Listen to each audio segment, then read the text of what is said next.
Eh bien bonjour, bonsoir, j'espère que vous allez bien, c'est Flo. Et aujourd'hui on se retrouve pour parler des spoilers du chapitre 270 de Blue Lock. La dernière fois on s'était laissé sur finalement le véritable éveil de Rin, puisque à plusieurs reprises on avait vu qu'il commençait à se reprendre un petit peu, à revenir sur le devant de la scène. Et bah là, il est vraiment là, avec son éveil, on va voir ça dans ce chapitre. Avant que la vidéo ne commence, je vous le rappelle, si vous voulez me soutenir et sur les prochaines vidéos, n'oubliez pas de vous abonner à la chaîne et puis c'est parti. Comme d'habitude, je vais vous mettre les images du chapitre dans un short qui est déjà disponible, vous pourrez voir ça à côté. Du coup, on s'était laissé exactement au moment où Rin avait récupéré le ballon de Kurona. Du coup, il l'avait récupéré dans ses pieds, carrément, il lui avait pris comme ça. Donc c'est parti, donc le chapitre démarre avec des réactions assez choquées. Finalement, des entraîneurs comme Loki et puis Noah. Donc on voit Rin Itoshi a récupéré la balle, tandis que Raichi demande une faute à la VAR. Carrément, même lui, il se dit « Attends, mais il l'a pris trop violemment comme ça le ballon, est-ce qu'il n'y aurait même pas une faute ?» Donc finalement, non, il n'y a pas de faute, le match va bien reprendre. Et donc ici, pour le coup, c'est un peu le retour du véritable éveil de Rin, j'ai envie de dire ça comme ça. Puisque c'est cette phase étrange où il est dans un état d'esprit vraiment très concentré à fond. Parce que là, il a même sa langue qui pend. Carrément, ça dit qu'il est tellement à fond qu'il en oublie sa langue qui pend. Carrément, c'est abusé. Donc après ça, on voit que Rin va commencer à s'avancer. Il va se diriger tout droit finalement sur Raichi pour l'exterminer et vraiment l'esquiver, l'éclater carrément. On va directement voir que les deux donc vont entrer en contact au corps à corps. Rin va se protéger, va essayer de garder le ballon, tandis que Kyora-Jin va essayer d'intervenir. On voit sur le côté à peu près derrière Rin, il va essayer de le prendre par surprise, mais finalement il va pas réussir ça, puisqu'on va voir que Rin va comme un peu sauter en l'air et va faire s'envoler un peu la balle pour faire une passe à Nanase qui était à côté, et ainsi les esquiver et avancer. Nanase va leur récupérer le ballon et va la remettre à Rin en faisant une 1-2, et voilà, du coup Rin a passé directement Raichi. Et puis même Kurona d'ailleurs. Et par la suite, on va voir maintenant Yori qui est là face à lui. Donc un nouveau corps à corps, un nouveau duel, on va dire ça comme ça. Donc les deux joueurs vont se confronter. Mais finalement, Rin va nous faire un truc de malade. Donc là, il lui fait une esquive carrément en solo. Comme ça, il a passé même Yori, il est choqué. Il se dit quoi, mais comment c'est possible? Il est trop surpris. Donc on voit Rin comme ça avec son aura démoniaque un peu là, son aura toute sombre et tout. Là, c'est vraiment super cool de voir le perso comme ça. Du coup, le match va continuer. Rin est toujours là pour avancer. Cette fois-ci, on aura un petit peu le point de vue de Isagi qui s'approche de lui. Du coup, Isagi va comprendre que le but de Rin, en fait, c'est de dévorer tout le monde. Il veut éclater tout le monde, montrer sa supériorité. Et donc, dans cette page, on va même voir un peu une explication, une visualisation de ce que Isagi pense. Donc, on voit les différents joueurs qui pensent à Isagi, qui sont un peu là pour l'aider. On voit aussi Kaiser qui est là pour interférer avec ses plans, pour le dévorer aussi. Et en arrière, donc à l'extérieur de ce cercle, on voit Rin qui est là pour tout observer et pour tous les éclater, les dévorer. Donc on continue cette fois-ci, on va voir maintenant Kaiser qui s'approche. Kaiser qui est aussi là pour essayer de reprendre le ballon à Rin pour voir ce qui pourrait se passer. Et là, notamment dans cette page, on va voir une pièce de puzzle.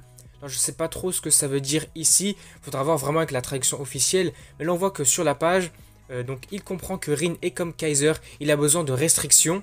Isagi ensuite va continuer avec ses pensées, ses réflexions, sa visualisation concernant tout ça. Du coup là on va revoir une explication du type de ego, les différents types d'ego qui existent finalement. Du coup Rin est du type individualiste, restrictif. Isagi est là, on le voit en pleine analyse, ça c'est fou toujours pour le perso. Donc on voit toujours Rin qui est là en plein éveil. On voit que Rin a besoin de détruire des corps comme contre le match U20 donc pour se développer et montrer son plein potentiel. En fait il a besoin d'éclater des gens pour montrer son meilleur potentiel.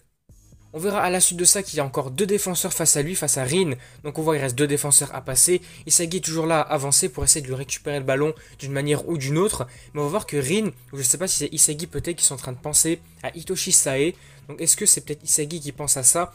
Parce qu'il va peut-être essayer de reproduire des mouvements de Sae. Essayer de faire quelque chose comme ça parce qu'on sait que Sae c'était un mastermind de fou. Vraiment lui il sait tout faire, c'est une dinguerie. On va voir rapidement que finalement c'est pas parce qu'il y a des défenseurs que Rin va se laisser abattre, il va les passer tranquillement comme s'il ne s'était rien passé finalement, comme s'il n'y avait rien face à lui, il a avancé normal, il a esquivé tout le monde, on voit il fait des passes solo, c'est incroyable. Du côté d'Isagi, tout continue, il est en train de courir là avec sa réflexion, donc Isagi sent que Rin a évolué, ce qui l'énerve, puisque lui il était aussi quasiment à son plein potentiel, et là le fait que Rin s'éveille, ça déjoue ses plans finalement. Donc Isagi va continuer de poursuivre Rin. Et qu'est-ce qu'on va voir sur cette double page magnifique?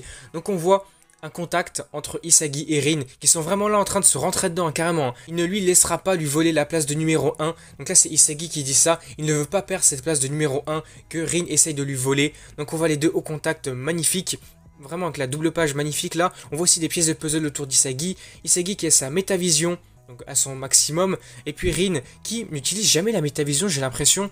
Je sais pas si vous l'aurez remarqué, après je sais pas si c'est moi qui remarque ça que maintenant, mais j'ai l'impression que sur Rin on voit jamais de métavision. Alors est-ce que lui, il a cette vision du jeu de base? Est-ce que pour lui cette vision du jeu là, c'est un peu la vision du jeu classique, mais pour Isagi ça demande un effort un peu plus important que pour Rin? Et puis à côté de ça, donc nous allons continuer le chapitre avec un petit flashback de Rin. Et ouais, nous avons le retour de l'enfance de Rin, donc là qui est en train de jouer avec un espèce de dragon, j'ai l'impression. On voit qu'il est en train de jouer tout seul dans sa chambre, je crois. Là d'un coup, je sais pas pourquoi, peut-être qu'il est assez jeune pour le coup là, Rin. On voit qu'il est en train de baver de la bouche, c'est n'importe quoi. Et là on voit son frère du coup, Sae, qui est là pour lui essuyer tout ça. Et pour l'instant, je pense qu'encore à ce stade-là, j'ai l'impression pour l'instant, peut-être que juste aux pages d'après ça va dire l'inverse, mais j'ai l'impression que Sae était plus là comme un frère protecteur pour le coup. Il s'intéresse à son frère, plus comme maintenant, comme là il le considère comme rien, comme n'importe quoi. Donc là je pense qu'il était plus intéressé par son frère que maintenant plutôt. Là on va voir une petite explication qui va nous dire que Rin, depuis qu'il est petit, il aime détruire les choses. Alors est-ce que maintenant, donc ça fait un parallèle entre détruire ses jouets pendant son enfance et maintenant détruire les joueurs pour se surpasser aujourd'hui? C'est un parallèle un peu fou, je sais pas, mais ok, on va dire que c'est intéressant quand même.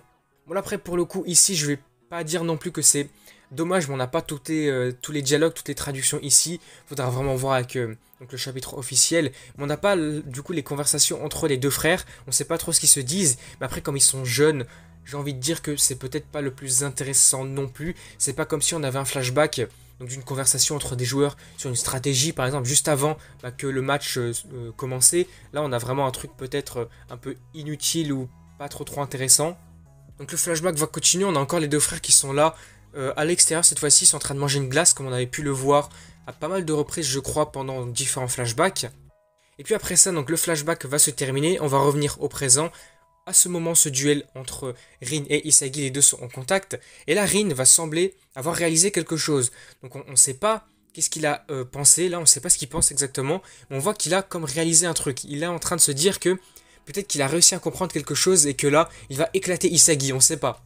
Mais du coup, voilà, le chapitre va s'arrêter là-dessus. Pour l'instant, on n'a pas encore d'informations concernant une potentielle pause ou sur le titre du chapitre suivant. D'ailleurs, c'est vrai que là, je ne l'avais pas dit, mais ce chapitre-là, il s'intitule Cassage, Brisage ou un truc comme ça. Quelque chose qui se réfère un peu à la destruction, puisque en anglais, le chapitre s'intitule Break. Donc ça voudrait dire quelque chose comme ça, un peu en rapport avec briser quelque chose, détruire. Oui, voilà, globalement, le chapitre donc s'est arrêté ici. Il aurait été assez intéressant, bien focalisé sur donc l'éveil de Rin, comme on avait pu le voir au chapitre précédent. On aura notamment pu voir donc Isagi qui est toujours là pour le confronter, essayer de le surpasser, puisque là on voit que l'éveil de Rin déjoue un peu ses plans. Il a vraiment limite peur maintenant pour perdre sa place de numéro 1. On voit que vraiment les deux s'affrontent pour ce titre-là. Du coup voilà, on va s'arrêter là pour cette vidéo, en espérant qu'il n'y ait pas de pause non plus pour la semaine prochaine, parce que attendre 2 semaines c'est vrai que c'est toujours assez embêtant. Mais du coup si la vidéo vous a plu, n'hésitez pas à liker, à commenter, à partager comme d'habitude. Et puis surtout n'oubliez pas de vous abonner à la chaîne pour soutenir sur les prochaines vidéos. N'hésitez pas à me faire part aussi de tous vos avis, de vos théories, qu'est-ce que vous voulez voir pour la suite dans les commentaires. Et puis du coup moi je vous dis à la prochaine.